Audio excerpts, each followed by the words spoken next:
Whew. It's been a week, and I've had absolutely zero time to get anything done around the house.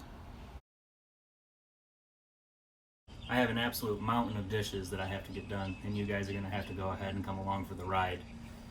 As some of you may or may not know, I had a little stint at the hospital this week, and I promise this will all tie in, this will all make sense.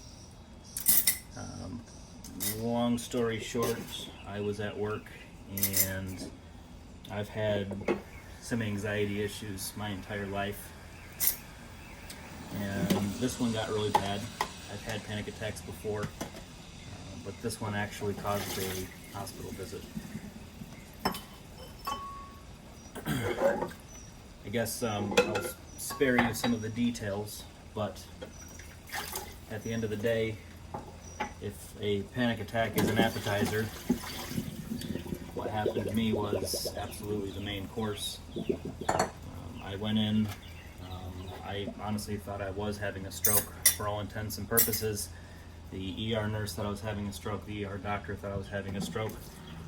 It was absolutely terrifying, and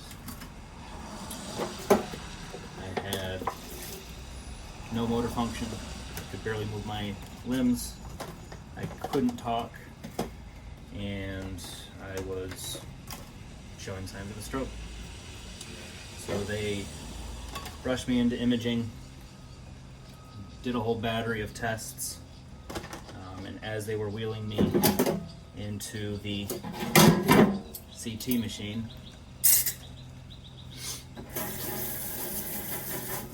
they started the IV. At that point, I was having some mild seizures. My legs were flailing, my arms were flailing. I couldn't hold still, so they had to strap me down to a backboard, tape my head in place, and started a IV injection for Ativan to keep me calm. And all I remember at that moment was having the feeling of, this can't be it. This can't be my event. This can't be how I go out, because I have absolutely accomplished nothing. And so much of it was brought on by just stress and not dealing with things, and I guess I owe it to myself for getting to that point. But those thoughts stuck with me as I was kind of fading out from all the drugs that they had pumped in me. That Ativan is some pretty crazy stuff.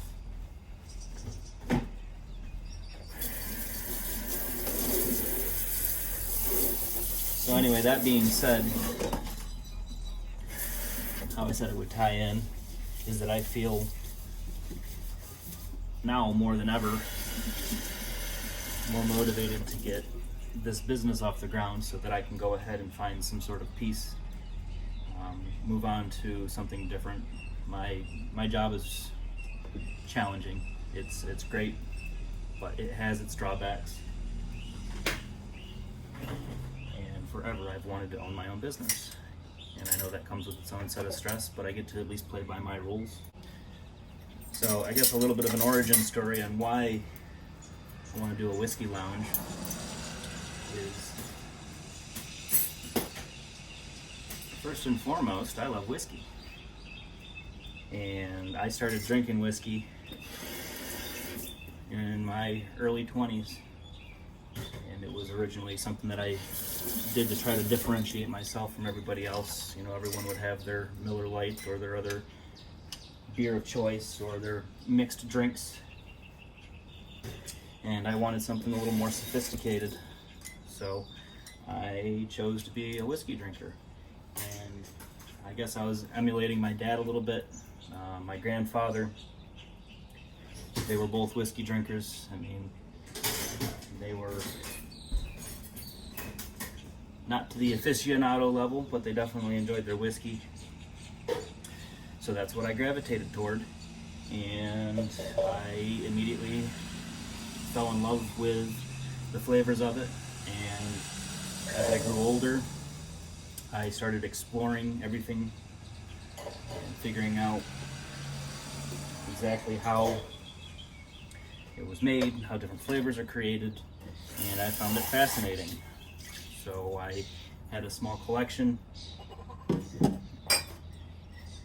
different regions in the world, different flavors, different mash bills, and I found a lot of enjoyment actually diving into something,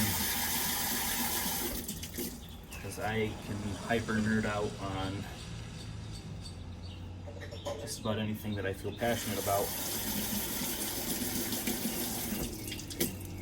So anyway, I had my small collection, and I ended up stumbling upon a YouTube video by actually the Modern Rogue, which is a pretty darn cool YouTube channel that you gotta check out.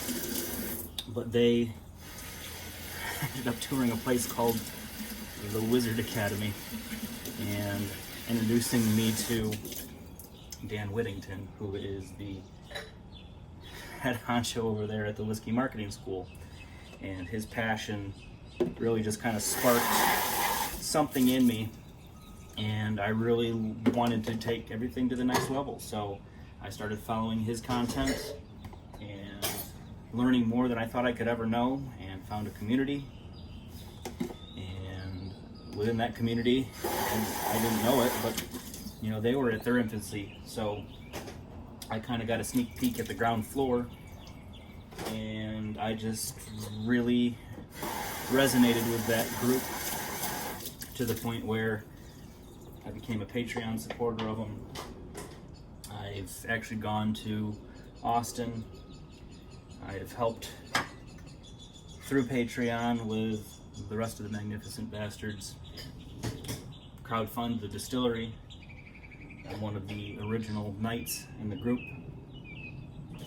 and like I said, I've been to their grand opening. I've been to their distillery several times, and the passion has grown. And I've recognized that there is a build, so to speak. There's something going on in the world with whiskey. It's going to be the new hot thing, and I've always wanted to have my own establishment. And I think now, especially living in Nashville, which is kind of a trendy town, so to speak, I think it would just go over well. It's got a lot of chirality to Austin, and there's a community out there. So that's ultimately what I want to do, and I hopefully can build some sort of community before opening the doors. I have a pretty good idea now on the 3 phases that I want to go ahead and try to go ahead and open this so that it is seamless as possible, because I can't quit my job at this point.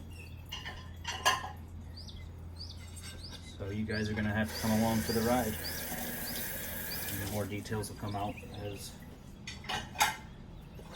I go ahead and get my thoughts and ideas figured out.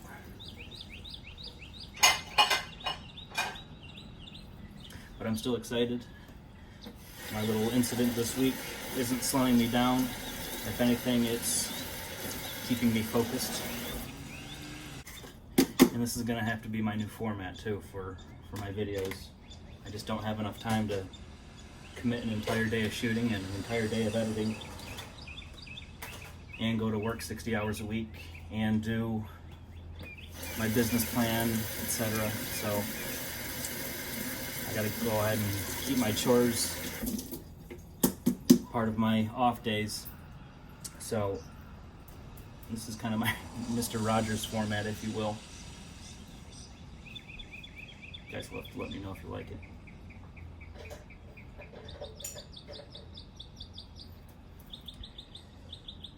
Alright, I I think that's just about it. I'll catch you guys next week.